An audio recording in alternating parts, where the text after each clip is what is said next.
Mang Kanor! Ano po ang ginagawa ninyo? Minagnanakawan niyo po ba kami? Wala kang nakita. Isarado mo, bunganga mo. Huwag kang umalis. Ipagbibigay alam ko sa mga pulis. Huwag ka mag-iiskandalo ha. Pagsisisihan mo. Malibo kayo. Mga tao masama, dapat di kinakatakutan. Wala silang patunay naman sa akin sila. Tarantado ka pre. Patunay ba gusto mo?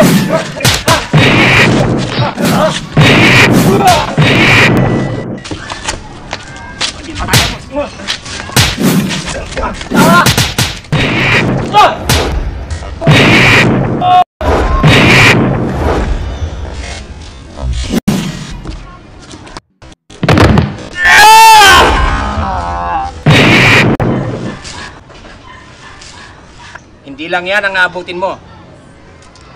Kaya huwag mo nang palakihin pa ang usapin na ito.